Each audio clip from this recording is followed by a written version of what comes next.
தமிழக, குஜராத் முதல்வர்கள் ஜெயலலிதா, நரேந்திர மோடிக்கு எதிரான தேர்தல் மனுக்கள் உச்சநீதிமன்றத்தில் விசாரணைக்கு வந்தது.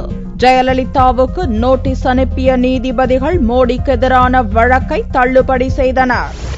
2001ஆம் ஆண்டு நடந்த தமிழக சட்டசபை தேர்தலின் போது ஆண்டிப்பட்டி, தர்மபுரி, புவனகிரி, புதுக்கோட்டை ஆகிய 4 தொகுதிகளில் ஜெயலலிதா வேட்பு மனுக்கள் தாக்கல் செய்தார். உண்மைகளை மறைத்து 4 தொகுதிகளில் வேட்புமனு தாக்கல் செய்த ஜெயலலிதா மீது நடவடிக்கை எடுக்க உத்தரவிடக் கோரி திமுக எம்பி சே. குப்புசாமி சார்பில் சென்னை உயர்நீதிமன்றத்தில் வழக்கு தொடரப்பட்டது.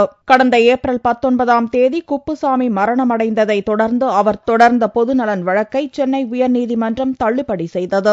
குப்புசாமி இறந்ததை தொடர்ந்து மாற்று மனுதாரராக தன்னை சேர்த்து வழக்கை தொடர்ந்து விசாரிக்க வேண்டும் என நாகப்பட்டினம் திமுக எம்பி AKS விஜயன் மனு தாக்கல் செய்தார். அவரது கோரிக்கையை உயர்நீதிமன்றம் நிராகரித்துவிட்டது. சென்னை உயர்நீதிமன்றத்தின் உத்தரவை எதிர்த்து உச்சநீதிமன்றத்தில் விஜயன் எம்பி மேல்முறையீடு செய்தார்.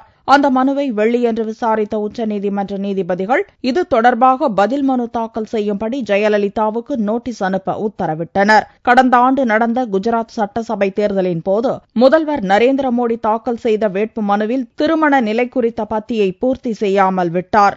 ஆனாலும் மோடியின் வேட்பு மனுவை நிராகரிக்காமல் ஏற்றுக்கொண்ட தேர்தல் அதிகாரியின் உத்தரவை ரத்து செய்ய வேண்டும் என வலியுறுத்தி சுனில் சரவ்கி என்பவர் உச்சநீதிமன்றத்தில் பொதுநலன் வழக்கு தாக்கல் செய்திருந்தார். அந்த மனுவை தலைமை நீதிபதி P. சதாசிவம் தலைமையிலான பெஞ்ச் வெள்ளியன்று விசாரித்தது. இதுபோன்ற பிரச்சினைகளை தலைமை தேர்தல் அதிகாரிதான் விசாரிக்க வேண்டும் எனவும் இதில் உச்சநீதிமன்றம் தலையிட விரும்பவில்லை என்றும் கூறி மனுவை நீதிபதிகள் தள்ளுபடி செய்தனர்.